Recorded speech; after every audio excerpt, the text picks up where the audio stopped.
The sound of flesh striking flesh echoed through the dining room like a thunderclap. Martha Johnson's head snapped sideways, her glasses flying across the polished mahogany table. Time seemed to slow as they skittered across the surface, coming to rest beside the untouched Sunday roast she had spent hours preparing. "This house belongs to Brian and me now. You need to know your place." Alicia's voice cut through the stunned silence. Her palm still raised, face contorted with a rage that seemed to have materialized from nowhere. Martha touched her cheek, feeling the heat spreading across her skin. The sting was nothing compared to the pain of watching her son Brian standing frozen, his eyes fixed on the floor, saying nothing, as his wife assaulted his mother. Just 24 hours earlier, they had buried Harold Johnson, Martha's husband of 42 years. The funeral had been a somber affair at Greater Hope Baptist Church, where Harold had served as a deacon for 3 decades. Rain fell like tears from heaven as they lowered his casket into the ground. Martha had stood tall despite her grief, dignified in her black dress, accepting condolences with grace. Now that same dignity was being stripped away with a single blow. "You'll be sleeping in the garage from now on," Alicia continued, her voice dropping to a cold, controlled tone. "We need your room for a home office." Martha looked at her son, searching for any sign of the boy she had raised, the child who would climb into her lap during thunderstorms, the teenager who had promised to always take care of her. But Brian's eyes remained downcast, his shoulders slumped in silent surrender. "I understand," Martha said quietly, her voice steady despite everything.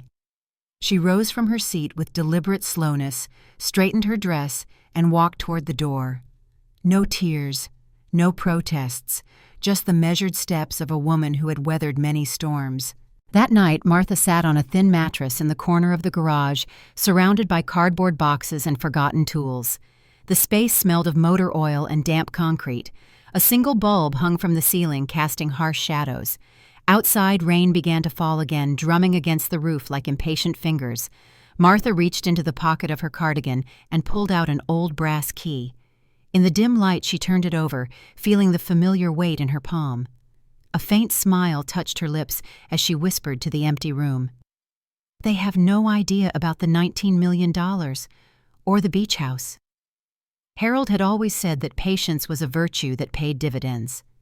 "Martha," he would tell her, "when people think you're weak, let them.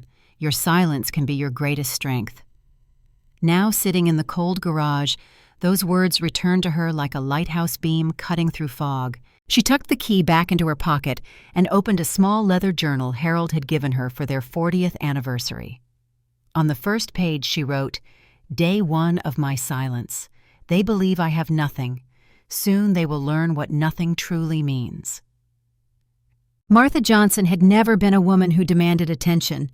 Born to a schoolteacher mother and a carpenter father in Atlanta, she had grown up understanding the value of hard work, education, and dignity.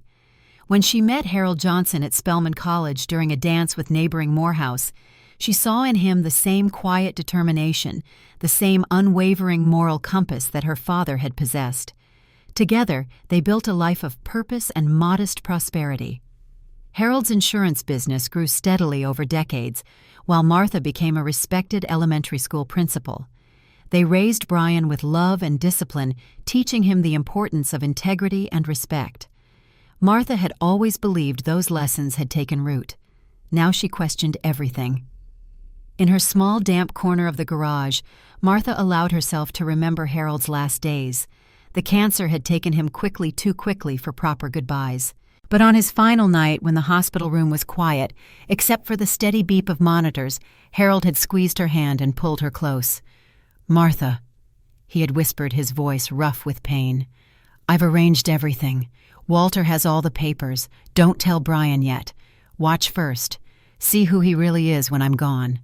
She had nodded, not fully understanding what he meant, but trusting him as she always had. Harold had always been the meticulous one, the planner who looked several moves ahead. It wasn't until 3 days after the funeral that Martha understood why he had been so secretive. On that day, she had visited Walter Reed Harold's attorney of 25 years. The older man had welcomed her with solemn respect, leading her into a conference room where thick folders awaited. Harold wanted to make sure you would be taken care of, Martha, Walter explained, spreading documents across the table. He was concerned about certain influences on Brian. Martha remembered how her heart had tightened at those words. What do you mean? Walter had hesitated, adjusting his glasses. Harold suspected Alicia might have married Brian for financial reasons. He noticed changes in Brian's spending habits, unusual withdrawals, secretive behavior. That doesn't sound like my son, Martha had protested, though doubt had already begun to creep in like morning fog. Walter pushed a folder toward her. Harold established a complex trust in your name. The family home, the beach house in Charleston, his investment portfolio, the insurance policies, approximately $19 million in total assets. Brian believes he's the primary beneficiary, but Harold changed everything last year. He left Brian only a small trust that matures when he turns 50. Martha had stared at the papers, trying to absorb the magnitude of what she was hearing. Why wouldn't Harold tell me this before?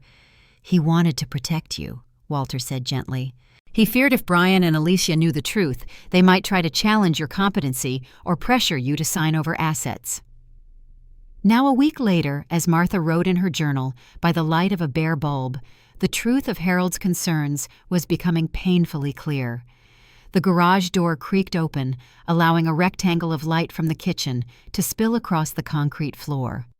Brian stood in the doorway, a shadow against the brightness. "Mom." His voice was uncertain, almost childlike. "I brought you some extra blankets. It gets cold out here at night." Martha set her journal aside, careful to close it. "Thank you, son." Brian stepped inside, placing the folded blankets on a workbench. He lingered, shifting his weight from one foot to another. "I'm sorry about earlier.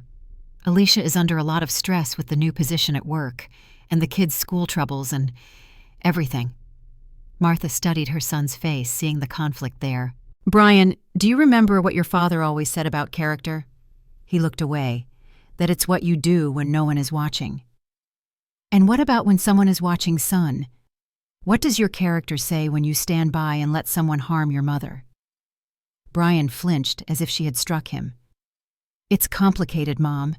You don't understand our financial situation. The house payments, the kids' private school tuition, Alicia's student loans. Dad's insurance money isn't going to last long." Martha nodded slowly, choosing her words with care. "I understand more than you think. Your father and I never lived beyond our means." "Times are different now," Brian mumbled, moving toward the door. "Anyway, we can talk about moving you into a nice seniors community once things settle down. There's a good one in Georgia near where you grew up." The door closed before Martha could respond, leaving her again in semi-darkness. She opened her journal once more, making a new entry. Brian mentions financial strain and seniors community in the same conversation. The groundwork for displacement is being laid. The next morning, Martha woke before dawn, her back stiff from the thin mattress. She moved carefully through her makeshift morning routine, using a small bathroom sink to wash her face and brush her teeth. By 6:30, she was in the kitchen preparing breakfast for the family. The aroma of bacon and coffee filled the space as Chloe and Marcus, her grandchildren, stumbled in with sleepy eyes and tousled hair. Chloe, 12 years old, with her grandmother's observant gaze, immediately noticed something was different. "Grandma, why are your things in the garage? Dad said you're sleeping out there now." Martha smiled as she flipped pancakes. "Sometimes adults need to rearrange things, sweetheart. It's just temporary." Marcus, 8 years old and perpetually curious, tilted his head. "Is it like camping? Can I sleep out there with you?" Before Martha could answer, Alicia swept into the kitchen wearing an expensive silk blouse and tailored pants. "Children, get your backpacks ready. You're going to be late." Her voice was sweet honey, completely transformed from the previous night's venom. She turned to Martha, her smile not reaching her eyes. "Mother Johnson remembered the children need their lunches packed. Chloe has band practice, so she needs extra snacks, and Brian likes his shirts ironed before meetings." Martha nodded, feeling the weight of Alicia's expectations settle on her shoulders like an invisible yoke. As her grandchildren scurried to obey their mother, Martha caught Chloe looking back with a frown of confusion and concern. The morning proceeded in a whirlwind of activity. Brian gulped down coffee, barely making eye contact with his mother before rushing out. Alicia herded the children to her SUV, calling over her shoulder, "The house needs vacuuming, and don't forget to defrost the chicken for dinner." When the house finally emptied, Martha stood in the middle of the kitchen, surrounded by dirty breakfast dishes and morning chaos. The silence was sudden and complete. She walked slowly through each room of the house she had shared with Harold for decades, touching familiar surfaces, remembering happier times. In their bedroom, now claimed by Brian and Alicia, she paused at Harold's closet, still containing his pressed shirts and polished shoes. "I miss you, Harold," she whispered, running her fingers along the sleeve of his favorite jacket, still holding the faint scent of his aftershave. "I'm trying to understand what's happening to our family." Martha's reflection in the bedroom mirror caught her attention. At 60, her face carried the dignified beauty of a life well lived. Silver threaded through her dark hair, and laugh lines framed eyes that had witnessed both joy and sorrow. She straightened her shoulders, remembering who she was, not just Brian's mother or Harold's widow, but Martha Johnson, former principal community leader, a woman of faith and determination. With renewed purpose, Martha began her investigation.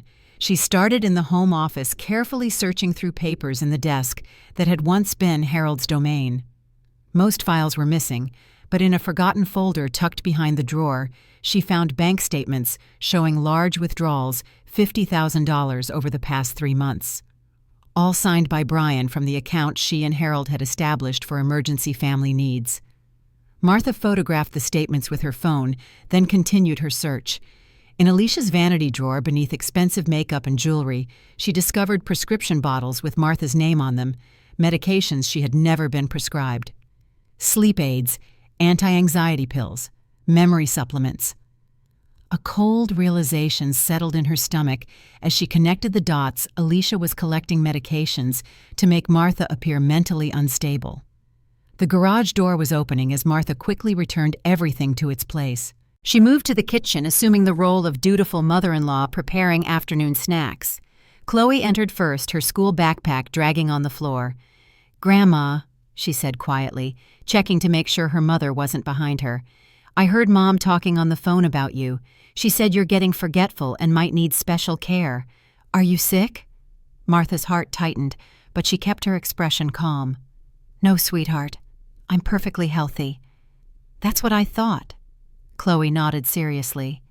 "You never forget anything. You remember all my friends' names and Marcus's dinosaur facts. Mom's wrong."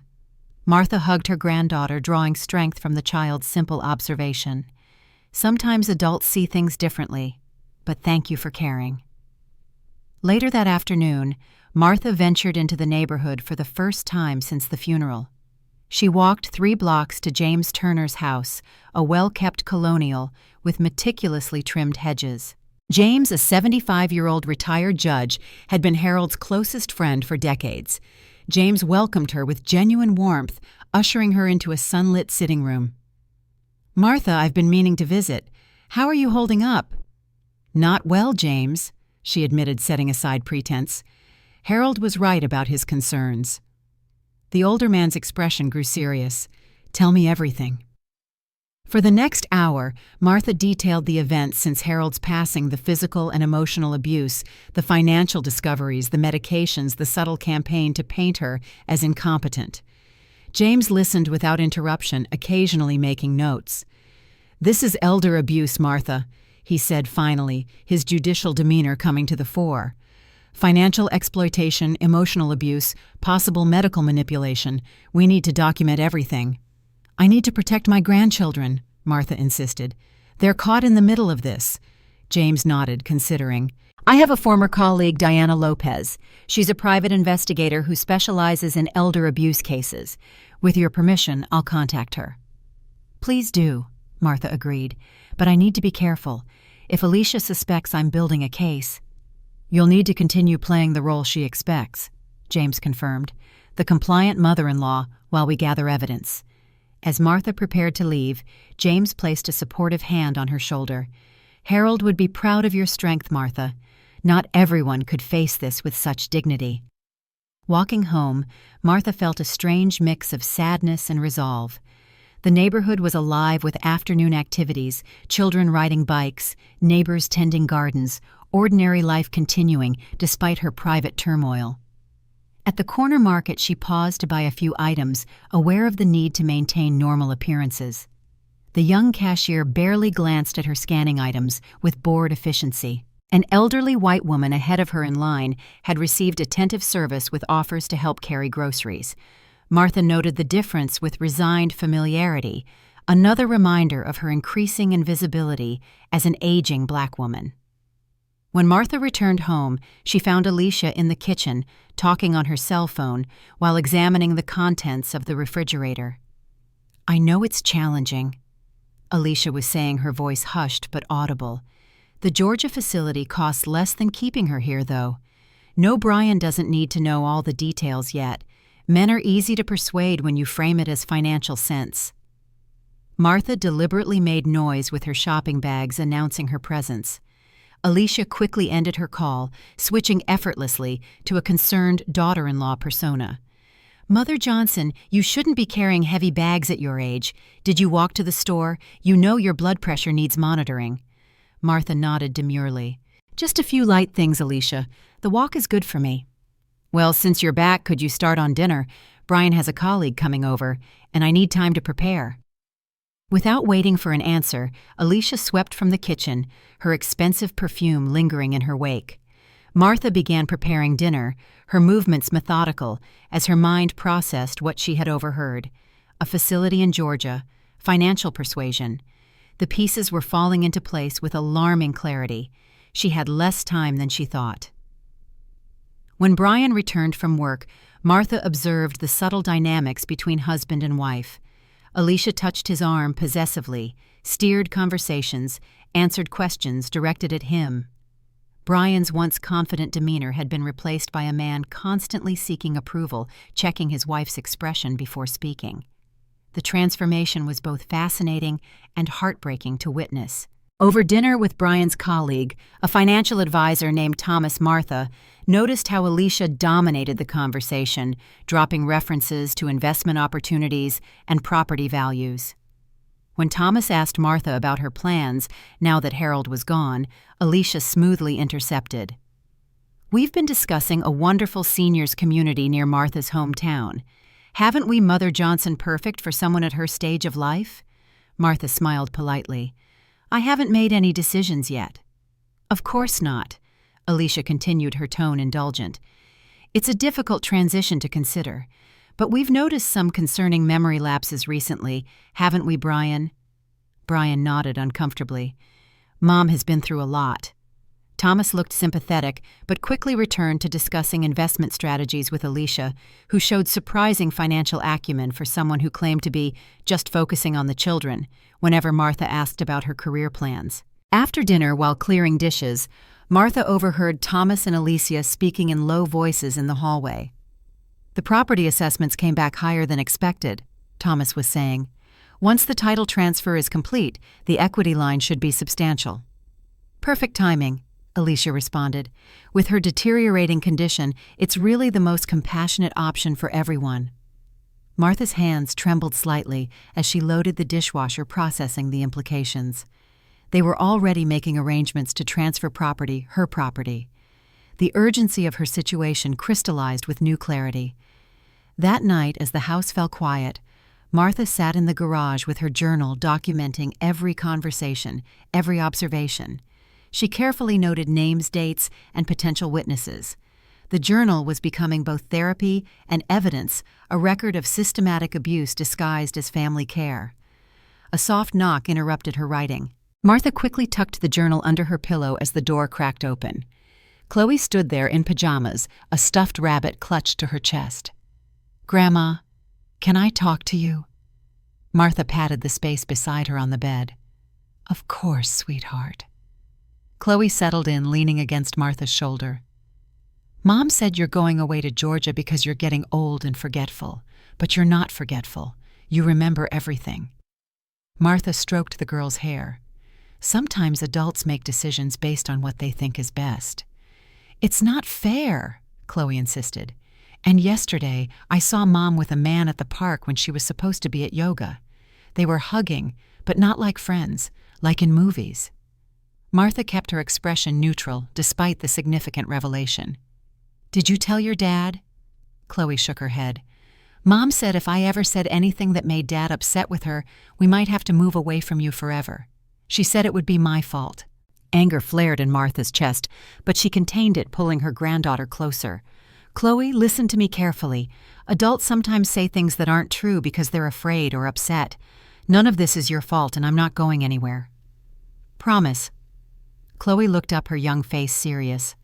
"I promise. Now, would you like to learn something special that my mother taught me?" Chloe nodded eagerly. Martha reached into her small bedside drawer and removed a blank notebook. "This is a truth journal. When things happen that confuse you or seem wrong, you write them down exactly as you saw them. No one else needs to read it. It helps you remember what's real when people try to tell you something different. Like when Mom says she was at yoga, but I saw her at the park. Exactly like that. Writing things down helps us keep our minds clear." After Chloe returned to the house, Martha sat motionless, absorbing the new information. Alicia was having an affair, using it to manipulate her children and accelerating plans to remove Martha from the picture. The stakes were rising by the day. Martha reached for her phone and texted James, "Need to meet tomorrow. Situation deteriorating faster than expected."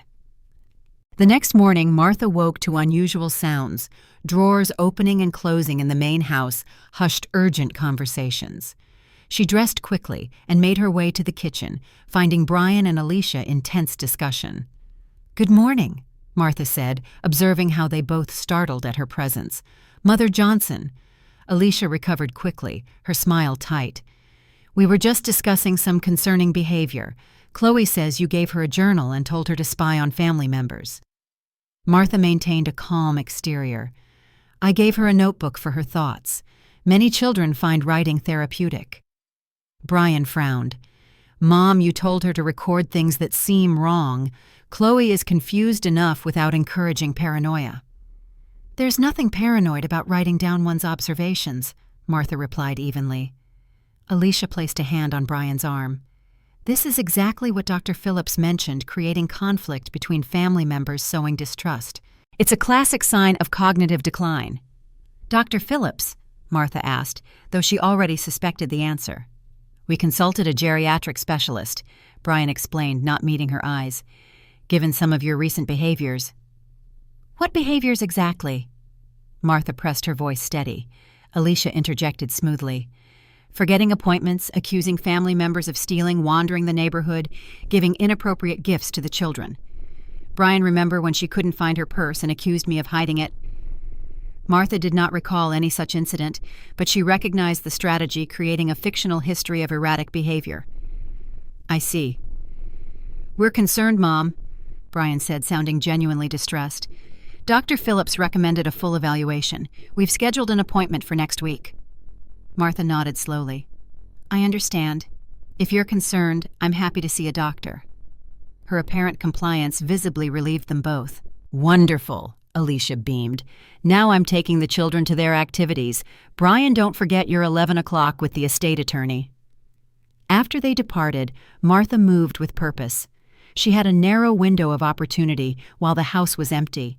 In Brian and Alicia's bedroom, she carefully searched through drawers until she found what she was looking for, a leather portfolio containing financial documents.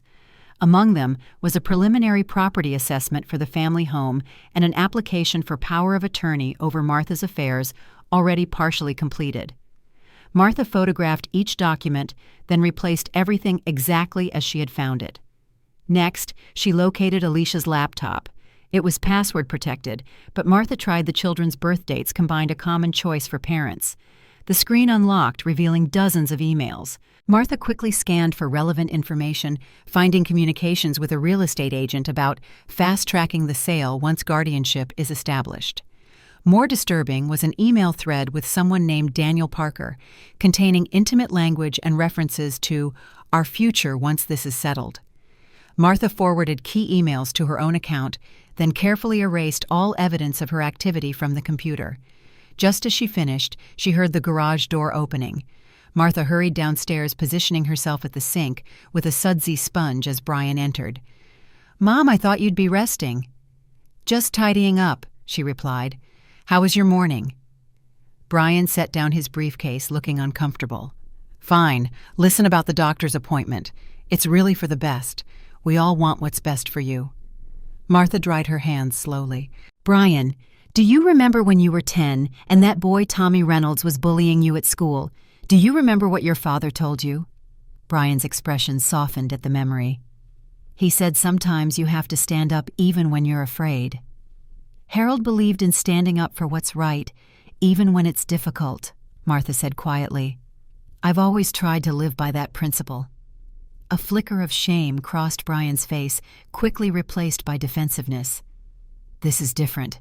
We're trying to help you." Martha looked directly into her son's eyes. "Are you really Brian? Are you helping me? Or are you helping yourself?" Before he could answer, his phone rang, Alicia calling. Brian turned away to answer, his shoulders tensing as he spoke in hushed tones. Martha watched him mourning the confident, principled young man who seemed to have vanished, replaced by this anxious stranger. After Brian left for his appointment, Martha texted James again. "Need to see Walter Reed today. Can you arrange?" An hour later, Martha sat in Walter's office, surrounded by the comforting smell of leather-bound books and polished wood. The elderly attorney listened gravely as she detailed her discoveries. "They're moving faster than I anticipated," Walter acknowledged. "The good news is they can't legally do much without your consent or a court order declaring you incompetent." "But they're building a case for exactly that," Martha pointed out. "This Dr. Phillips, whoever he is—" "I'll investigate him," Walter promised. "Meanwhile, we should take precautionary measures. I suggest we move some assets immediately into the irrevocable trust Harold established. That will place them beyond reach regardless of guardianship issues." Martha nodded. "And the house?" "The family home remains in your name alone. Harold was very specific about that. They may be operating under the assumption that it's joint property with Brian, but that's incorrect." As they reviewed documents, Diana Lopez arrived, a sharp-eyed woman in her 50s with a no-nonsense demeanor. James had arranged the introduction, and Martha felt immediate trust in the investigator's professional confidence. "Mrs. Johnson, I've reviewed the initial information," Diana began. "What we're seeing is a textbook case of elder exploitation. The isolation, the medical manipulation, the financial maneuvering, classic patterns." "What do you recommend?" Martha asked. "Document everything. Continue playing along while we build our case. I'll start background checks on Alicia and this Daniel Parker. We'll need to establish the timeline of manipulation." Martha signed the necessary authorizations, feeling a strange calm settling over her. The path forward was becoming clear, not a path she would have chosen, but one she would walk with dignity. "There's something else you should know," Diana added, her expression serious. "Based on preliminary research, Alicia Bennett Johnson has changed her name at least twice. Her original name was Angela Blackwood, and she has a history of targeting vulnerable families. I'm still gathering details, but she may have been involved in similar situations before." Martha absorbed this information, pieces clicking into place. "She's done this before." "We'll know more soon," Diana confirmed. "In the meantime, we need to protect you physically as well as legally. Is there somewhere else you could stay?" Martha shook her head firmly. "No. I need to remain in the house close to my grandchildren. They're vulnerable in all this, too." Walter and Diana exchanged concerned looks, but respected her decision. As the meeting concluded, Walter handed Martha a small device. "A panic button," he explained. "If you feel threatened, press this. It connects directly to a security service and alerts both Diana and me." Martha slipped it into her pocket, thanking them for their support. Outside the office building, she paused to gather her thoughts. The bright Boston afternoon continued around her people, hurrying to appointments, tourists snapping photos, life proceeding in its ordinary rhythms, while her own world tilted on its axis. At a small cafe across the street, Martha ordered tea, needing a moment of normalcy before returning to her performance. As she waited, she noticed an elderly white couple being attentively served, while the young server barely acknowledged her presence. When she finally received her tea, it was lukewarm and hastily prepared. Martha said nothing, leaving an extra-large tip with a kind note. The small indignities of aging as a black woman were familiar companions, but they reinforced a crucial understanding in many eyes she was already invisible. Perhaps she reflected she could use that invisibility, as Harold had suggested, as a form of power. People revealed themselves when they thought no one was watching or listening. On her way home, Martha passed a community center with a sign advertising senior activities. A group of older adults were visible through the window, engaged in what appeared to be an art class. For a moment, Martha allowed herself to imagine a different life, one where she might be painting or learning a new skill surrounded by peers rather than fighting to maintain her dignity and security. The fantasy dissolved as her phone vibrated with a text from Alicia. "Where are you? Brian's colleague Thomas is coming for dinner again. Need kitchen prepared." Reality reasserted itself. Martha straightened her shoulders and quickened her pace. She was not just fighting for herself, but for her grandchildren, for Harold's legacy, and for every elder who had been silenced or dismissed. As she walked, she mentally recited one of her favorite Maya Angelou poems, "You may write me down in history with your bitter, twisted lies, but still like dust I'll rise." When Martha reached the house, she found Chloe sitting on the front steps, tears streaming down her face. The girl looked up, relief washing over her features. "Grandma, Mom took my journal. She was so angry. She said I was making up lies." Martha sat beside her granddaughter, heart aching. "What happened, sweetheart?" "I wrote about seeing her with that man like you said to write down true things. She found it and said I was spying. She said if I tell Dad, terrible things will happen." Martha pulled Chloe close, feeling the girl's tears soak through her blouse. "Listen to me. You did nothing wrong. The truth is never wrong, even when it's difficult." "Mom says you're sick and imagining things," Chloe whispered. "She says you're making me think bad things, too. Do you believe that?" Martha asked gently. Chloe shook her head. "No, you're the only one who doesn't lie." Martha kissed the top of her granddaughter's head, resolve solidifying within her. The stakes were even higher than she had realized. This wasn't just about property or dignity, it was about protecting the next generation from manipulation and deceit. As they sat together on the steps, Martha made a silent promise to Harold, to herself, and to her grandchildren. This battle would be fought not with rage or vengeance, but with the steady, unstoppable force of truth. Her silence would be strategic, her patience purposeful, her evidence meticulous. The final confrontation was coming. Martha Johnson would be ready. Morning light filtered through the small garage window, casting long rectangles across the concrete floor. Martha Johnson had been awake for hours, her mind churning with strategies and concerns. She dressed with deliberate care in a modest navy dress, one that made her look slightly older, slightly more fragile than she actually was. The art of appearing harmless was becoming second nature. The house was already alive with morning sounds, Alicia's heels clicking across hardwood floors, children's voices, the clatter of breakfast dishes. Martha took a deep breath and entered the kitchen, assuming the role expected of her. "Good morning," she offered, moving directly to the stove to prepare breakfast. Alicia barely glanced up from her phone. "Mother Johnson, remember Brian has that doctor's appointment today. I need you to pick up the children from school at 3 instead of their usual time." "Of course," Martha agreed, noting how Alicia never asked, only commanded. Brian entered, adjusting his tie. His eyes darted between his wife and mother, tension evident in the set of his shoulders. "Morning, Mom. You're up early." Martha placed a plate of eggs before him. "I've always been an early riser. You remember how your father and I would watch the sunrise together?" A flicker of something guilt perhaps crossed Brian's face before Alicia interjected. "Brian, don't forget to call Dr. Phillips today. He wanted to discuss the assessment results before Mother Johnson's appointment." She emphasized the word assessment while giving Martha a look of manufactured concern. "I'll handle it," Brian mumbled, focusing on his breakfast. Martha moved through the morning routine with practiced efficiency, preparing lunches for the children, ironing Brian's shirts, all while absorbing every fragment of conversation. When the family departed, leaving her alone in the house, she moved quickly. First, she texted Diana. "House empty until 3 p.m. Good opportunity for documentation." Diana's response came swiftly. On my way. Start photographing anything relevant. Martha began a methodical search of the home office. In the bottom drawer of the filing cabinet, she discovered a folder labeled Mother J Medical. Inside were detailed notes documenting symptoms Martha had never exhibited confusion about dates, aggressive behavior, paranoid accusations. Each incident was precisely dated and described in Alicia's neat handwriting. Martha photographed every page, her hands steady, despite the violation she felt.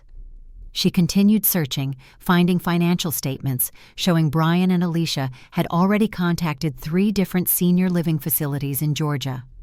One brochure was marked with notes about minimal family visitation requirements and streamlined power of attorney processes.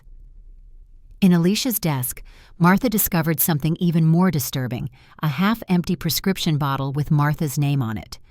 The medication was lorazepam, a powerful anti-anxiety drug Martha had never been prescribed. Examining it closely, she noticed the prescribing doctor was Philip Winters, likely the mysterious Dr. Phillips Alicia kept mentioning. Martha placed the bottle in a plastic bag, then continued her search. Inside Brian's nightstand, she found a legal pad with notes from a consultation with an elder law attorney discussing involuntary commitment options and challenging competency. Her heart racing, Martha reached for her phone to call Diana when a sound froze her in place. The garage door was opening. She had been so engrossed in her search that she'd lost track of time. Quickly replacing everything exactly as she had found it, Martha hurried toward the stairs. She wasn't fast enough. "Mom, what are you doing in our bedroom?" Brian stood in the doorway, briefcase still in hand, expression confused and suspicious. Martha's mind raced for a plausible explanation. "I was looking for my reading glasses," she said, forcing a casual tone. "I thought I might have left them on your nightstand the other day when I was reading to Marcus." Brian's eyes narrowed, flicking to the partially closed drawer of his nightstand. "I came back for some documents I forgot. Alicia mentioned you might be wandering around the house." Martha felt a chill at the calculated way Alicia had planted seeds of suspicion. "I wasn't wandering, Brian. I was simply looking for my glasses." "They're hanging around your neck, Mom." Martha glanced down, seeing her reading glasses on their chain.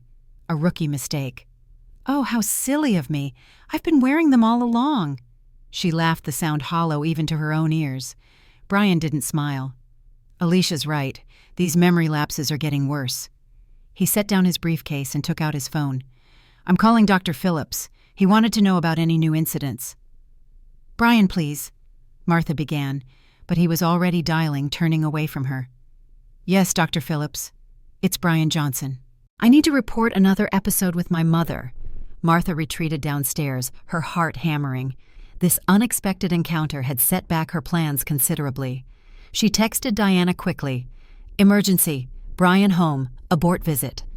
Then she positioned herself in the kitchen, busying herself with lunch preparations, trying to appear normal while her mind calculated this new setback.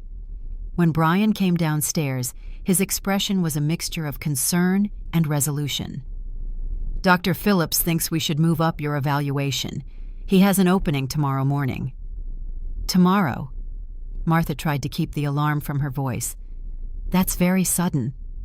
"It's for the best, Mom. These episodes are becoming more frequent." He approached, placing what was meant to be a comforting hand on her shoulder. "Alicia and I only want what's best for you." After Brian left again, Martha sank into a kitchen chair, momentarily overwhelmed. The timeline was accelerating dangerously. She needed to act quickly, but now had to be even more careful. Being caught once had already strengthened their case against her. She called Walter Reed immediately. His secretary initially resisted putting her through "Mr. Reed is in meetings all day," but Martha's firm insistence finally connected her. "Walter, they're moving faster than we thought. Brian caught me searching their room, and now they've scheduled an evaluation with Dr. Phillips for tomorrow morning." Walter's response was measured but urgent. "This changes things. We need to protect you legally before this evaluation. Can you come to my office immediately?" "I don't know if I can get away. They're watching me more closely now." "I'll send a courier with documents for you to sign. We need to file for an emergency protective order before they can move against you." By noon, a young woman in a courier's uniform delivered an envelope to the house. Martha signed the necessary papers, hands trembling slightly with urgency. As the courier left, Martha spotted a black sedan parked across the street. A man sitting inside appeared to be watching the house. Alicia was having her followed. Martha retreated to the garage feeling trapped. She needed to warn Diana and James about the surveillance, but feared her phone might be compromised as well. Using her old flip phone that Harold had insisted she keep for emergencies, she sent a text to James. "Being watched. Need secure communication." While waiting for a response, Martha reviewed her options. The evaluation tomorrow would be designed to find her incompetent Dr. Phillips would ensure that outcome. She needed independent medical documentation of her mental capacity immediately. But how could she get to Dr. Hayes without being followed? A text came through on her emergency phone, not from James, but from Diana. "Back gate 30 minutes. We're gardening clothes." Martha moved quickly, changing into old overalls and a wide-brimmed hat. She gathered gardening tools and made her way to the backyard, making a show of checking the rose bushes Harold had planted years ago. Casually working her way toward the back fence, she kept the black sedan in her peripheral vision. At exactly the appointed time, Martha slipped through the back gate, where Diana was waiting in a gardener's truck, engine idling. "Duck down," Diana instructed as Martha climbed in. "They've got someone watching the house, but they weren't expecting you to leave through the back." As Diana navigated through side streets, Martha described the morning's setback. Diana's expression grew increasingly grave. "They're accelerating because they sense resistance. That's actually good news. It means they know they don't have as strong a case as they want. But this evaluation tomorrow, we'll deal with that. Right now, we're going to Dr. Hayes. Walter has already briefed her, Dr. Hayes had been Martha's physician for 15 years. The woman's indignation was evident as she conducted a thorough cognitive assessment documenting Martha's excellent mental capacity. "This is outrageous," Dr. Hayes muttered as she completed her report.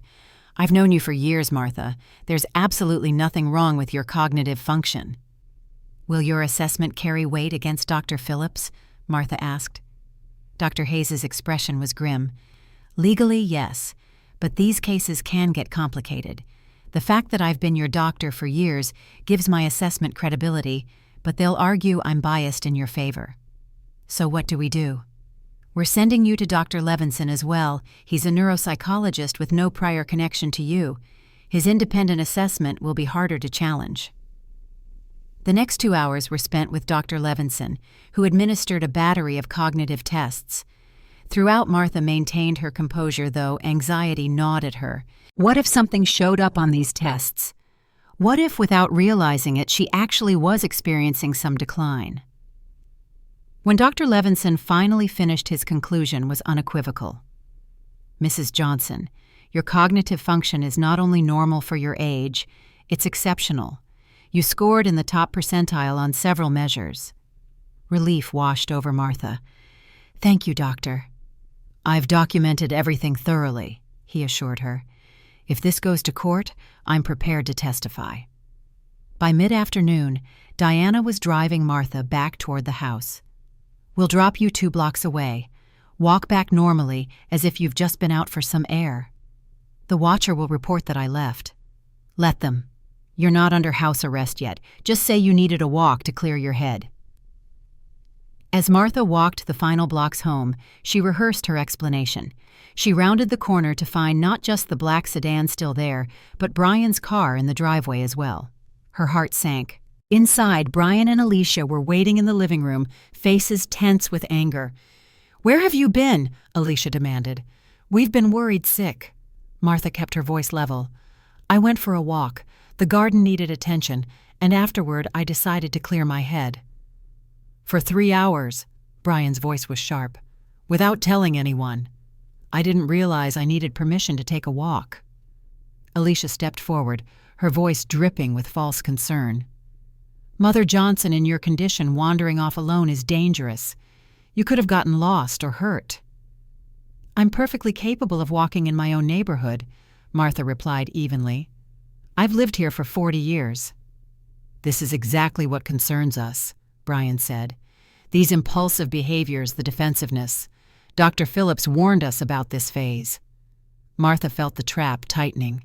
Every denial was being twisted into evidence of her supposed decline. She changed tactics. "I'm sorry if I worried you. I should have left a note." The concession seemed to mollify Brian slightly, but Alicia pressed on. "We're concerned enough that we've decided someone should be with you at all times until your evaluation tomorrow." "You mean I'm under house arrest?" Martha couldn't keep the edge from her voice. "Of course not," Alicia said smoothly. "It's for your safety. Brian has taken the rest of the day off to stay with you, and I've arranged for a home health aide to be here overnight." The implications were clear. They didn't want her making any more unsupervised moves before Dr. Phillips could declare her incompetent. Martha nodded, accepting the restriction while her mind raced with new calculations. The remainder of the afternoon passed in uncomfortable tension. Brian shadowed Martha throughout the house, watching her every move under the guise of concern. When Chloe and Marcus returned from school, they sensed the strange atmosphere immediately. "What's wrong, Dad?" Chloe asked, noting her father's unusual presence on a weekday afternoon. "Nothing, sweetheart. I'm just spending some time with Grandma today." Chloe's perceptive gaze moved between her father and grandmother. Martha gave her a reassuring smile, though inside she was desperate to speak privately with her granddaughter. The opportunity came when Brian stepped away to take a phone call. Martha quickly beckoned Chloe to the kitchen. "Grandma, are you okay? Mom said you might have to go to a special hospital." Martha squeezed Chloe's hand. "I'm fine, sweetheart. Sometimes adults disagree about what's best. No matter what happens, remember what I taught you about your truth journal. To write down what I really see and hear." "Exactly. And no one can tell you what you see isn't real." Brian returned, ending their conversation. Evening brought the promised health aide, a stern-faced woman named Mrs. Graves, who established herself in the living room with a clear view of the stairs and the garage entrance. "I'll be right here all night," she informed Martha with artificial cheerfulness, "in case you need anything at all." "In case I try to leave," Martha translated silently. That night, confined to the garage that had become her bedroom, Martha felt truly trapped for the first time. She had no way to contact Walter or Diana, and tomorrow's evaluation loomed like an execution date. She sat on the edge of her bed, despair threatening to overwhelm her carefully maintained composure. A soft tap at the garage door startled her. Expecting Mrs. Graves, Martha was surprised to find Marcus standing there in dinosaur pajamas clutching his small digital camera. "Grandma," he whispered, glancing nervously over his shoulder. "I'm supposed to be in the bathroom. I have something important." Martha ushered him inside quickly. "What is it, sweetheart?" "I was taking pictures of bugs in the yard for science class yesterday." He turned on his camera, scrolling to an image. "But I got this by accident." Martha's breath caught as she looked at the display. The image showed Alicia in the side yard locked in an embrace with a man who was definitely not Brian. Though partially obscured by foliage, the man's face was clear enough, handsome, younger than Brian, with an expensive watch visible on his wrist. "When did you take this?" Martha asked carefully. "Yesterday, when Mom thought I was at Tommy's house. I came home early because Tommy got sick." Marcus fidgeted nervously. "Mom was really mad when she saw me. She said I couldn't tell Dad about her friend because it would make him sad. She made me promise." Martha's mind raced. This was invaluable evidence, but she had no way to get it to Diana or Walter before tomorrow's evaluation. "Marcus, could I borrow your camera until tomorrow?" He hesitated. "Mom checks my backpack sometimes." "I understand. Can you do something very brave for me? Could you take this picture again with my phone?" She reached for her regular phone, the one she suspected was being monitored. At this point, she needed to force their hand. Marcus nodded solemnly, carefully navigating her phone to transfer the image. "Is Mom doing something bad?" he asked. Martha chose her words with care. "Your mother is making some choices that might hurt people. But that's not your fault, Marcus. None of this is your fault." After Marcus left, Martha waited 10 minutes, then turned on her phone, deliberately accessing the photo several times. If Alicia was indeed monitoring her phone activity, this would set off alarms. It was a risky move, but Martha was out of options. Less than 20 minutes later, heavy footsteps approached the garage door.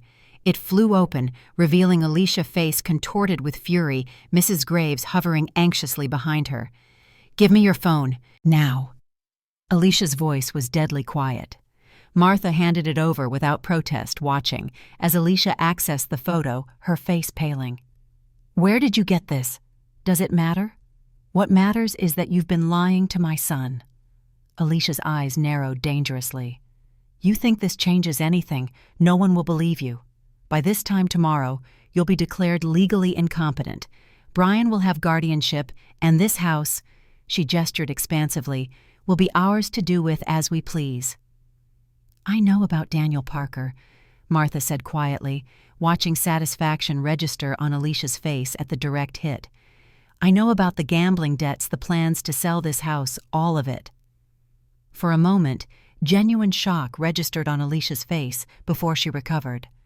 "You're more resourceful than I gave you credit for. But it's too late, Martha. Everything's in motion." "It's never too late for the truth." Alicia laughed coldly. "Truth. The truth is whatever people believe. And by tomorrow afternoon, everyone will believe you're a confused old woman who can't take care of herself." She pocketed Martha's phone. "Get some rest. Your evaluation is at 9. After Alicia left, Martha sat motionless, considering her options. She had deliberately shown her hand, hoping to provoke a reaction that might create an opening. Now she had to wait to see if her gamble would pay off. Sleep eluded her that night.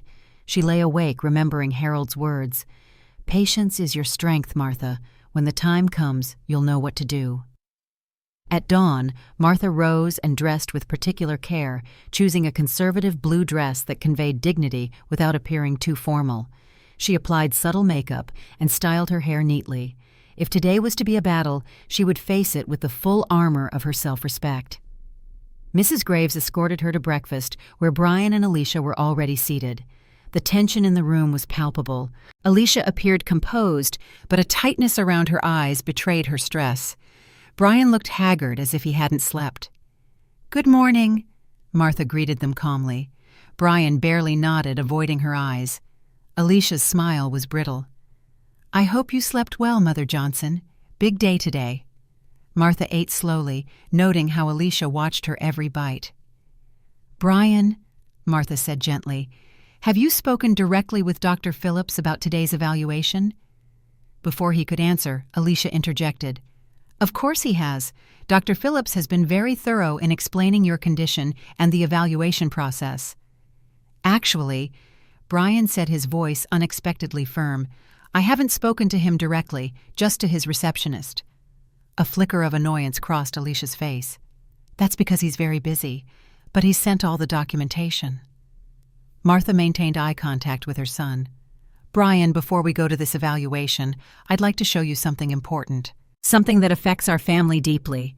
Mom, we've discussed this. Your paranoid accusations, not accusations, evidence." Martha turned to Alicia. "Unless you'd prefer to tell him yourself about Daniel Parker." The color drained from Alicia's face. Her hand tightened around her coffee cup. "I don't know what you're talking about." "I think you do. I think you know exactly what I'm talking about." Martha held Alicia's gaze steadily. "The question is whether Brian deserves to hear it from his wife or his mother." The tension in the room was unbearable. Brian looked between them, confusion giving way to suspicion. "What's going on? Who is Daniel Parker?" The doorbell rang, breaking the moment. Alicia nearly jumped from her seat. "That must be our ride to Dr. Phillips' office." Her voice was unnaturally high. "We should go." Brian didn't move.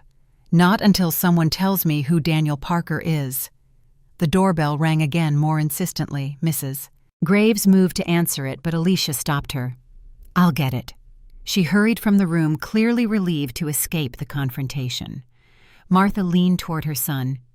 "Brian, I need you to trust me one more time. There are things happening that you don't understand yet. If you ever loved and respected your father, please just wait before you let them declare me incompetent." Uncertainty flickered across Brian's face. "Mom, I don't—" He was interrupted by voices from the entryway. Alicia's raised in protest, and another firmer voice Martha recognized with profound relief. James Turner. "I'm afraid I must insist," James was saying as he entered the dining room, followed by a flustered Alicia and Diana Lopez. "As Mrs. Johnson's attorney of record, I have a legal right to accompany her to any competency evaluation." "Attorney of record?" Brian stood bewildered. "What's going on here?" Diana stepped forward. "Mr. Johnson, I'm Diana Lopez, a licensed investigator working with Mr. Turner. We've been documenting a systematic campaign of elder abuse against your mother." Alicia's composure fractured. "This is ridiculous. They're interfering with a medical assessment. Brian, tell them to leave." Walter Reed entered the room, completing the unexpected rescue party. His authoritative presence filled the space as he addressed Brian directly. "Mr. Johnson, yesterday your mother filed for emergency protection against elder abuse. We have documentation of medication tampering, fabricated medical records, and financial exploitation." Brian sank back into his chair, overwhelmed. "I don't understand." "It's quite simple," Walter continued, laying a folder on the table. "Your wife has been systematically working to have your mother declared incompetent in order to access her assets. We have proof." Alicia's face contorted with rage. "They're lying. She's manipulating all of you with her paranoid delusions." She turned to Brian, grabbing his arm. "You've seen how she's been. The confusion, the accusations. Don't let them twist things." Brian looked lost, caught between competing truths. Martha's heart ached for him. "Perhaps this will help clarify things," Diana said, producing her tablet. She pulled up video footage from one of the hidden cameras they had installed. The screen clearly showed Alicia removing items from Martha's purse, hiding them, then later accusing Martha of misplacing them. Brian watched in stunned silence as the footage continued, showing Alicia crushing pills into Martha's food when no one was looking. What is this?" he finally managed. "Evidence of deliberate gaslighting and medication tampering," Diana explained clinically. "Your wife has been creating the appearance of cognitive decline while actually causing it through unauthorized medication." Alicia backed away from the table. "These videos are doctored. They've manipulated everything to turn you against me." Her voice rose hysterically. "Can't you see what they're doing?" "There's more," Walter said quietly, pushing another folder toward Brian. "Financial records showing unusual withdrawals from your accounts. Communication between your wife and a real estate agent named Daniel Parker regarding the sale of this house, a sale that would only be possible once your mother was removed from the picture." Brian opened the folder with trembling hands. As he read, his face went ashen. "And there's this," Diana added, displaying the photograph Marcus had taken of Alicia with Daniel Parker. Brian stared at the image recognition and betrayal dawning in his eyes. "This was taken here at our house." Martha nodded gently. "Marcus took it accidentally. He was confused and scared." Brian turned to Alicia, who had backed herself against the wall. "Tell me this isn't true. Tell me you haven't been lying to me, manipulating me, betraying us." "You don't understand," Alicia hissed, her mask of concern completely gone now. "Your precious mother has millions while we struggle with mortgage payments and tuition. Your father left everything to her and scraps to us. I was trying to secure our future, our children's future, by drugging my mother, by having her declared incompetent." Brian's voice rose in disbelief. "By cheating on me." "Daniel understands ambition," Alicia spat. "He understands doing what's necessary. You've always been weak, Brian, just like your father." The cruel words hung in the air, revealing the true nature of a woman who had spent years cultivating a very different image. Brian seemed to physically recoil from them. Martha felt no triumph in this moment, only sadness for her son and grandchildren. The family fracturing before her eyes was still her family, broken as it was. James cleared his throat. "Mrs. Johnson has filed for a restraining order against you, Mrs. Johnson. Given the evidence of elder abuse and the statements you've just made, I believe the court will grant it immediately." "You can't do this," Alicia seethed. "This is my house, too." "Actually," Walter interjected, "it isn't. The deed is solely in Martha's name, as specified in your late husband's will. Harold was quite clear about his intentions." The sound of small footsteps on the stairs silenced everyone. Chloe appeared in the doorway, Marcus close behind her. They had clearly heard at least part of the confrontation. "Mom," Chloe's voice was small. "What's happening?" Alicia's expression shifted instantly, maternal concern replacing rage. "Nothing, sweetheart. Just a misunderstanding with Grandma." "Is that why you were kissing that man in the garden?" Marcus asked his innocent question, landing like a physical blow. "Is that a misunderstanding too?" Brian made a strangled sound. Alicia's face twisted in fury as she lunged toward Marcus. "You promised not to tell! You promised!" Diana stepped between Alicia and the children. "Mrs. Johnson, I suggest you step back immediately." Martha moved to her grandchildren, gathering them close. "It's all right," she murmured. "Everything's going to be all right." Brian stood, seeming to find resolve in the threat to his children. "I think you should leave Alicia. Now. You're choosing her over me after everything I've done for this family." Alicia's voice rose to a shriek. "I'm choosing truth," Brian said quietly, "and my children's well-being." Walter nodded to Diana, who moved toward Alicia. "Mrs. Johnson, we can do this the easy way or the hard way. The police are already on their way regarding the medication tampering charges, which are quite serious. If you leave quietly now, it will look better for you later." The fight seemed to drain from Alicia all at once. She glanced around the room, calculating her options and finding none. "Fine," she said finally, "but this isn't over, not by a long shot." She stormed upstairs, presumably to gather some belongings. Diana followed to ensure she didn't destroy evidence or take anything that wasn't hers. In the sudden quiet, Brian collapsed back into his chair, head in his hands. Martha gently directed Chloe and Marcus back upstairs, asking them to pack a few things for a short trip to their aunt's house. When she returned to the dining room, Brian looked up at her eyes red-rimmed. "Mom, I don't even know how to begin to apologize. I should have seen through her. I should have protected you." Martha sat beside him, taking his hand. "Manipulators are skilled at what they do, Brian. She fooled all of us for years." "Not Dad," he said quietly. "He saw something, didn't he? That's why he changed his will." Martha nodded. "Your father was very perceptive. He noticed small inconsistencies in her stories, changes in your behavior. He wanted to protect our family legacy." Brian squeezed her hand. "What happens now?" "First, we make sure the children are safe and supported. Then we deal with the legal aftermath. It won't be easy, Brian, but we'll face it together." Outside, sirens approached the police arriving to deal with the medication tampering charges. Martha knew the road ahead would be difficult. There would be court hearings, painful revelations, the dismantling of years of deception. But for the first time in months, she felt the weight of fear lifting from her shoulders.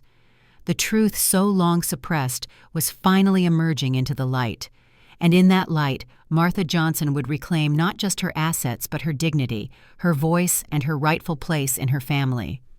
The morning light filtered through the living room curtains, casting long golden rectangles across the polished hardwood floor.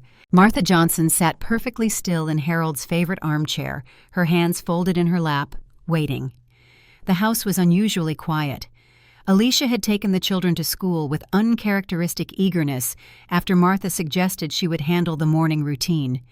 The temporary absence of Alicia's controlling presence allowed the home to breathe again, as if the very walls welcomed the respite. The antique grandfather clock in the hallway chimed 9:30. Martha checked her appearance one final time in the small mirror on the side table. The purple suit Harold had always loved still fit her well, a reminder of the dignified educator she had been before grief and manipulation had attempted to diminish her. The pearl necklace caught the light as she adjusted it, each pearl representing a year of her marriage selected by Harold with typical thoughtfulness. At precisely 9:45, James Turner arrived carrying a leather briefcase that contained the documentation of their case.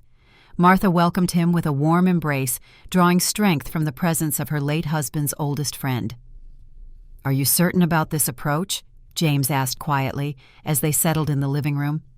"Walter and Diana are ready with the legal countermeasures if you prefer that route." Martha nodded, her resolve unwavering. "My son deserves one chance to see the truth outside a courtroom. I believe there's still good in him, James. He's lost, not gone." At 10:03, the doorbell rang again. Diana Lopez entered, her professional demeanor softened by genuine concern for Martha. "Walter is on standby," she confirmed, setting up a small recording device on the coffee table. If this doesn't go as hoped, we proceed directly to Plan B. Martha took a deep breath, centering herself. It will work. It has to. The sound of a key in the front door announced Brian's arrival. He entered cautiously, his expression a mixture of confusion and apprehension. Seeing James and Diana, his stance immediately became defensive. "What is this, Mom? Some kind of intervention?" Martha gestured to the empty seat across from her. "It's a chance for truth, Brian. Please sit down." Brian hesitated, then reluctantly took the offered seat. "Alicia doesn't know I'm here. She thinks I'm at a client meeting." "That's probably for the best," Martha replied gently. "What we need to discuss should be between us first." James cleared his throat. "Brian, we've known each other for many years. I was your father's closest friend. I'm here today because Harold would want me to protect his family, all of his family." Brian shifted uncomfortably. "From what my own mother thinks I'm trying to harm her. That's exactly the kind of paranoid thinking Dr. Phillips warned us about." Diana placed a folder on the coffee table.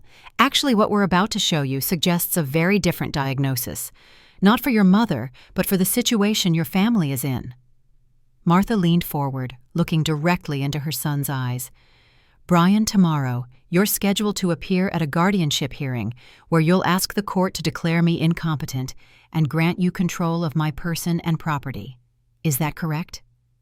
Brian's gaze dropped to his hands. "It's for your own protection, Mom. You're not well." "What evidence do you have of that?" Martha asked, her voice calm but firm. "Alicia has documented everything. The confusion, the paranoia, the memory lapses. Dr. Phillips confirmed it." Martha nodded slowly. "I see. And have you personally witnessed these episodes? Not what Alicia reported, but what you've seen with your own eyes?" Brian hesitated, uncertainty flickering across his face. "You seem fine when I'm around, but Alicia says that's common with your condition. The episodes happen when I'm not there." Martha exchanged glances with James, who nodded encouragingly. It was time for the first revelation. "Brian, I'd like you to watch something." Martha nodded to Diana, who opened her laptop and turned it to face Brian. The screen displayed footage from one of the hidden cameras they had installed. In the video, Alicia was clearly seen opening Martha's purse, removing items, and hiding them behind books on a shelf. Later footage showed Alicia confronting Martha about the missing items, accusing her of forgetting where she had placed them. Brian's face paled as he watched multiple instances of Alicia manufacturing evidence of Martha's supposed decline. "This could be taken out of context," he protested weakly. Diana queued up another video. "This was recorded 3 days ago in your kitchen." The footage showed Alicia crushing pills into Martha's evening tea when no one was watching. The camera angle clearly captured the prescription bottle, the same medication Brian had confronted Martha about forgetting to take. Brian's hands began to tremble. "I don't understand. Why would she do this?" Martha felt a profound sadness, watching her son's world begin to crumble. "Because of what your father left behind, Brian. The house, the investments, the beach property in Charleston, approximately $19 million in total assets." "What?" Brian's shock appeared genuine. "Dad never mentioned anything like that." James nodded. Harold was very private about financial matters, but he was also very specific about his wishes. He removed a copy of Harold's will from his briefcase, sliding it across the table. "He left everything in Martha's name, with provisions for you and the children that activate at specific times." Brian scanned the document, his confusion deepening. "But Alicia said the will was straightforward, that most assets would transfer to me as the only child." "That's what she wanted you to believe," Martha said softly. "Now I need you to see who Alicia really is." Diana placed another folder on the table. Angela Blackwood, also known as Alicia Bennett, now Alicia Johnson. She has a history of targeting vulnerable families, particularly widowers or families experiencing loss. The folder contained newspaper clippings, court records, and photographs documenting Alicia's previous identities and activities. Most damning was a court case from California where she had been charged, though not convicted, of elder financial abuse. Brian's face had gone ashen. This can't be right. Alicia loves me. We have a family together. Martha reached across the table, taking her son's trembling hand. I believe she does care for you in her way, Brian, but there's more you need to see. The next document was a draft divorce filing discovered in Alicia's email communications with her attorney. It detailed plans to seek primary custody of the children and substantial financial support once the estate matters were resolved. Brian stared at the papers, visibly struggling to process what he was seeing. When was this drafted? 6 weeks ago, Diana answered quietly. Shortly after your father passed away.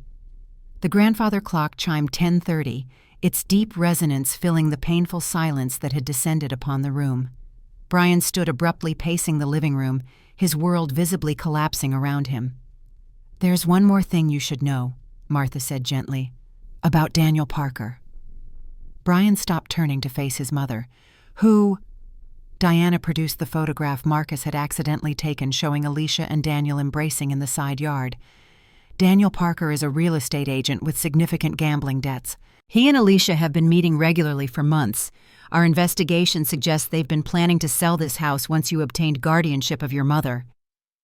Brian took the photograph with shaking hands, studying it intently, as if searching for any possible explanation besides the obvious truth. When he finally spoke, his voice was barely audible. The children. Do they know? They've seen and heard things, Martha admitted. Chloe and Marcus are perceptive. They've been caught in the middle of this, Brian used as pawns and threatened to maintain silence. Something changed in Brian's expression, then grief giving way to a slow-burning anger. I need to hear it from her. I need to confront her with all of this. Martha exchanged concerned glances with James and Diana. We need to be strategic about this, Brian. The guardianship hearing is tomorrow. If Alicia realizes we're onto her, there's no telling what she might do. I don't care, Brian said, his voice hardening. I want the truth, from her lips. Before anyone could respond, the front door opened. Martha felt a chill run down her spine as Alicia's voice called from the entryway. Brian, your car's outside. Aren't you supposed to be at your meeting? Footsteps approached the living room. Alicia appeared in the doorway, freezing at the sight of the gathering. Her eyes darted from face to face, quickly assessing the situation. With remarkable composure, she shifted into a concerned expression. What's going on here? Is everything okay? Her gaze fixed on James and Diana. Who are these people? Brian stood perfectly still, the photograph still clutched in his hand. We need to talk, Alicia. Martha watched her daughter-in-law, carefully noting the barely perceptible shift in her posture as she recognized the threat. Alicia's eyes narrowed briefly before she manufactured a look of confusion. Of course, honey. What about... She moved to Brian's side, placing a proprietary hand on his arm. When he flinched away from her touch, her facade cracked momentarily. Why don't you sit down? Martha suggested, her voice steady. We have quite a lot to discuss before tomorrow's court hearing. Alicia's head snapped toward Martha, genuine surprise in her expression. You know about that. I know everything, Martha said simply. About the medications you've been giving me without my knowledge. About the false documents you've created. About Dr. Phillips and his questionable practice of declaring people incompetent for financial gain.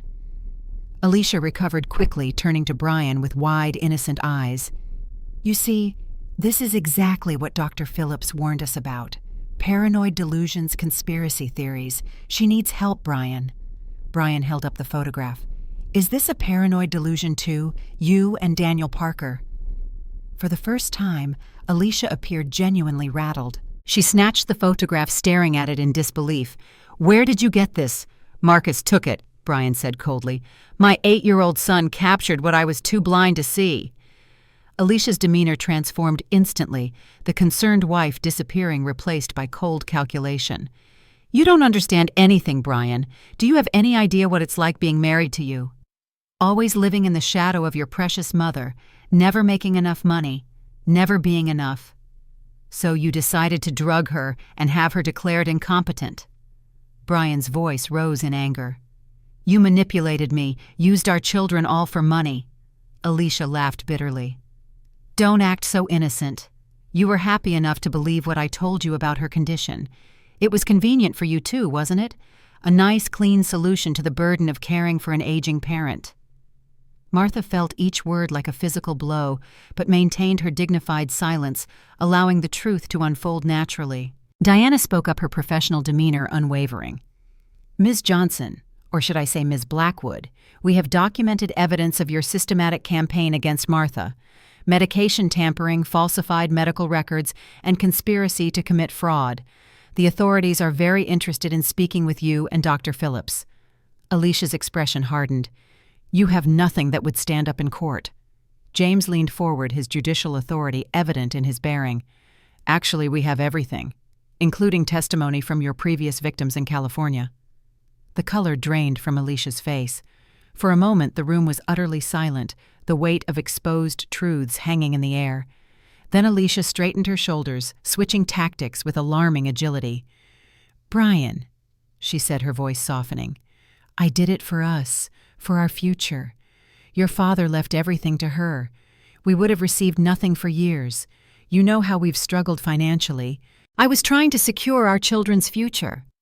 Brian stared at her in disbelief. By destroying my mother, by lying to me every single day.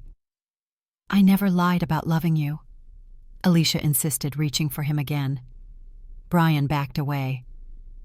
Was our entire marriage a lie?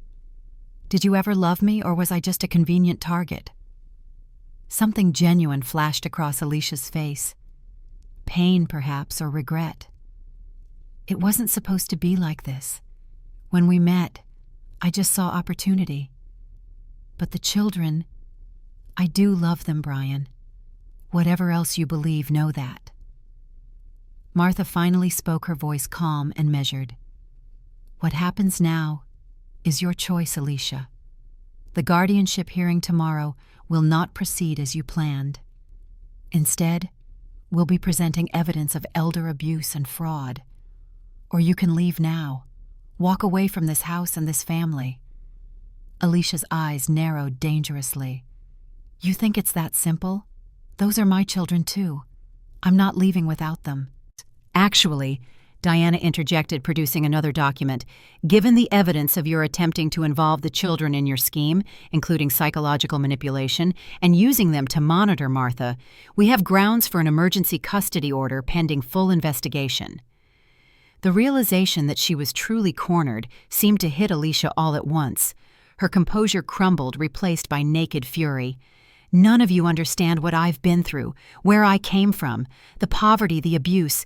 I clawed my way out of nothing. Everything I did was for survival. Martha rose from her chair, crossing the room to stand before her daughter-in-law. Despite the difference in their ages in this moment, Martha seemed the taller, stronger presence. I understand more than you think, Alicia. I grew up poor too. I know what it means to fear returning to nothing. But what you've done isn't survival. It's destruction. Tears of rage filled Alicia's eyes. You don't get to judge me. You had Harold. You had support. I had no one. You had us, Brian said quietly. You had a family who loved you, and you betrayed all of us. The doorbell rang, slicing through the tension. Diana moved to answer it, returning moments later with a police officer and a woman in a business suit. Ms. Bennett Johnson, the officer asked. I'm Officer Ramirez. This is Ms. Thompson from Child Protective Services. We need to ask you some questions regarding allegations of elder abuse and child endangerment. Alicia's face contorted with rage. You called the authorities after everything I've done for this family. You did this to yourself, Brian said, his voice breaking, when you decided that money was worth more than truth, worth more than us. As Alicia was escorted from the room for questioning, an unnatural quiet descended. Brian collapsed onto the sofa, his head in his hands. Martha sat beside him, placing a gentle hand on his shoulder. I'm so sorry, Mom, he whispered. I should have seen it. I should have known. She was very convincing, Martha said gently, and you wanted to believe in your marriage and your family. There's no shame in that. Brian looked up, his eyes red-rimmed. What happens now to the children, to us? Martha squeezed his hand. Now we begin to heal. Together. The days following Alicia's exposure passed in a blur of legal proceedings and emotional reckonings.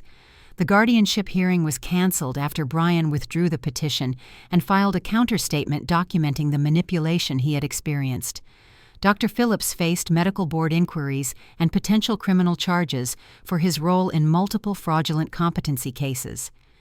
Most painfully, Daniel Parker was arrested attempting to flee the state, carrying documents that implicated both him and Alicia in a broader scheme targeting wealthy elderly individuals. His testimony, offered in exchange for leniency, revealed the full extent of Alicia's deception, stretching back years before she had even met Brian. Throughout it all, Martha focused on the children. Chloe and Marcus were devastated by their mother's absence and the confusing explanations of why she had left. Martha spent hours sitting with them, answering questions honestly, but gently affirming that none of what had happened was their fault. "Did Mom ever love us?" Marcus asked one evening as Martha tucked him into bed. Martha chose her words carefully. "I believe she loves you in the way she knows how, Marcus. Some people learn broken ways of showing love. That doesn't mean you have to stop loving her. It just means understanding that she made bad choices." Chloe, more perceptive at 12, had different questions. Was everything about Mom a lie? Even her name? "Not everything," Martha assured her. "The moments when she read to you, played with you, cared for you when you were sick, those were real. People are complicated, sweetheart. They can do terrible things and still have goodness in them." 1 month after the confrontation, life had settled into a new rhythm. Brian had begun therapy to process the betrayal and his role in enabling Alicia's behavior. The children were adjusting gradually, with the stability Martha provided serving as their anchor during turbulent times. On a crisp autumn morning, Martha sat on the back porch watching golden leaves drift from the maple tree Harold had planted when they first moved in. Brian joined her, 2 cups of coffee in hand. "How are you feeling, Mom, truly?" he asked, settling into the chair beside her. Martha accepted the coffee with a grateful smile. "I'm at peace, Brian. Not happy exactly, too much has been lost for simple happiness, but at peace with where we are and the truth we now live in." Brian nodded, gazing out at the yard where his children were gathering colorful leaves. "I spoke with Walter yesterday about the house." "Oh," Martha raised an eyebrow. "You should move back into the master bedroom," Brian said firmly. "This is your home. Dad wanted you to have it." Martha considered this, watching the children's carefree play. "Actually, I've been thinking about something different." She explained her idea, moving to the beach house in Charleston, giving Brian and the children space to heal in the family home without daily reminders of the painful past. She would visit regularly, remain an active presence in their lives, but also begin building something new for herself. "But this is your home," Brian protested. "Everything you and Dad built together is here." Martha shook her head gently. "Not everything. Our memories, our love, those travel with me. And the beach house was Harold's special gift to me. He always said it would be where I found peace in my later years." Brian looked troubled. "It feels like I'm driving you away." "Not at all," Martha assured him. "It's about choosing my path forward, not running from the past. The children need stability now, not more change. They should stay in their schools near their friends, and you need space to rebuild your life without feeling your mother is watching over your shoulder." After further discussion, they reached an understanding. Martha would move to Charleston, but return to Boston for extended visits. The family home would remain in her name, but Brian would live there with the children. Most importantly, they would be honest with each other, breaking the cycle of secrets that had nearly destroyed them. 2 weeks later, Martha stood in the master bedroom, packing the last of her personal items. The house felt lighter somehow, as if the truth had cleared away a heaviness that had long pervaded the space. Chloe appeared in the doorway, watching her grandmother fold Harold's favorite sweater. "I wish you weren't going, Grandma," she said quietly. Martha beckoned her closer. "Come here, sweetheart." As Chloe settled beside her on the bed, Martha pulled a small package from her drawer. "I have something for you." Unwrapping the tissue paper, Chloe found a beautiful leather-bound journal with her name embossed on the cover. "This is your truth journal," Martha explained. Not for secrets or things you're afraid to say aloud, but for your story, the story of who you are and who you're becoming. I'll have one too, and when we're together, we can share what we've written if we choose to." Tears filled Chloe's eyes as she clutched the journal to her chest. "Will you write to me when you're in Charleston?" "Every week," Martha promised, "and we'll video call twice a week, plus you and Marcus will visit for school breaks. Charleston has beautiful beaches."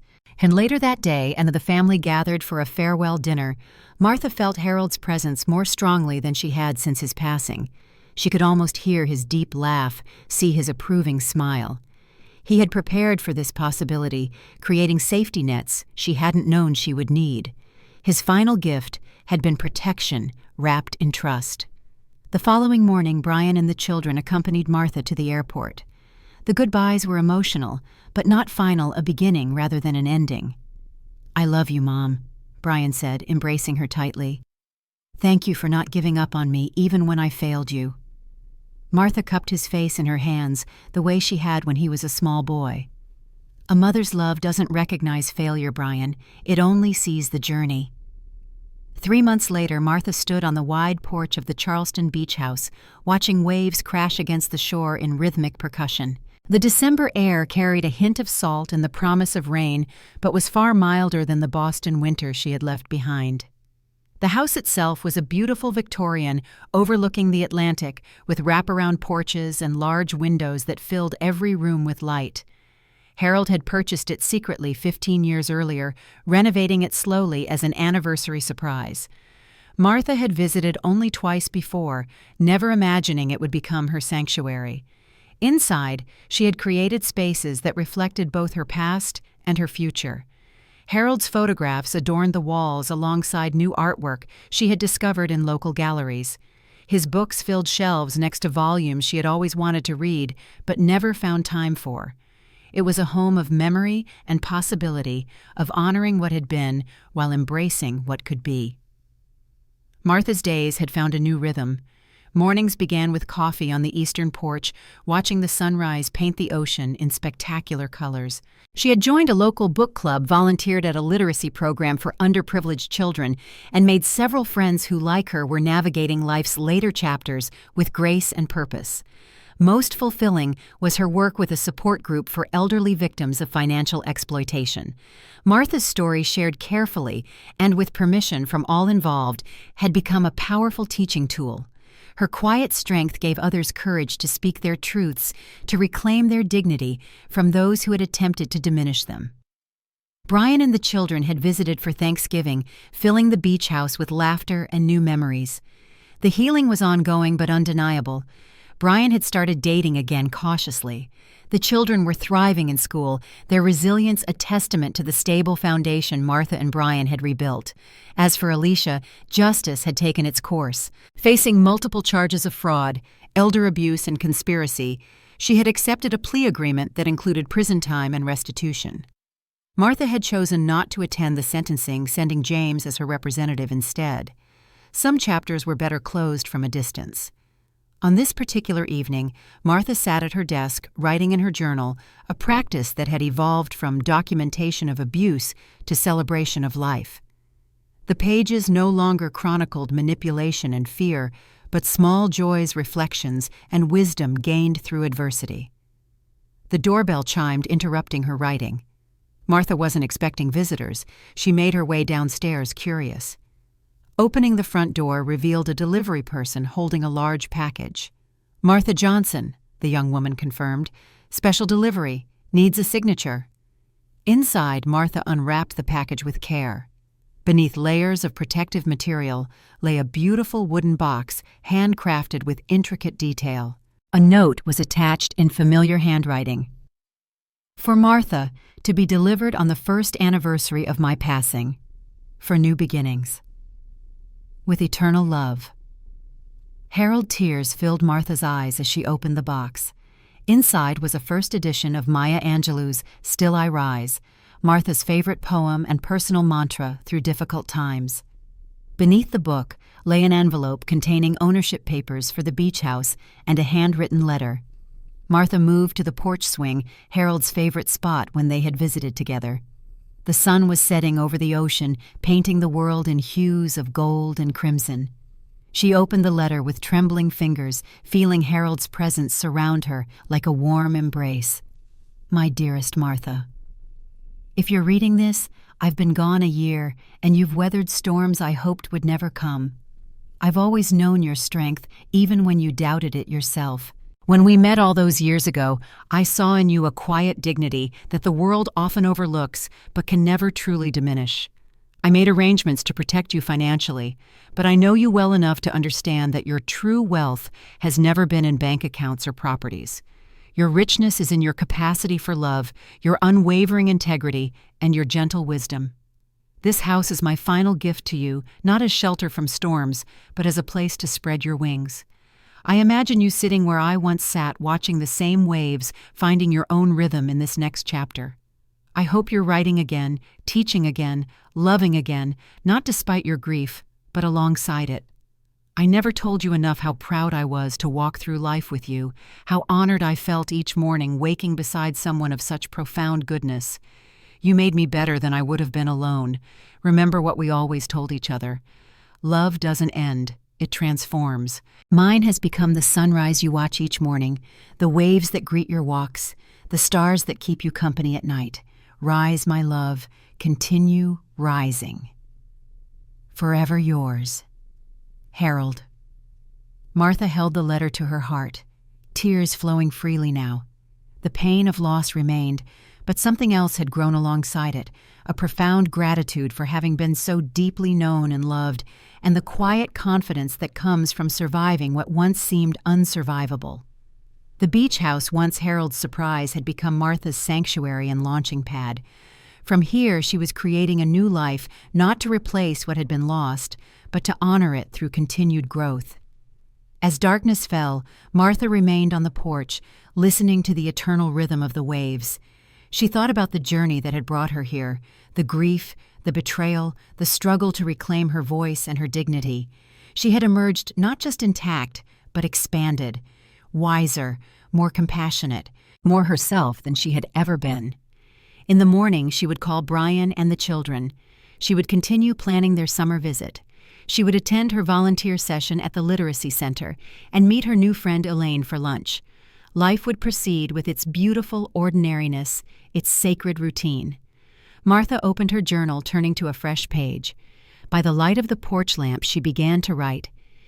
Today I received Harold's final gift, not the house or the book, but the reminder that love persists beyond presence.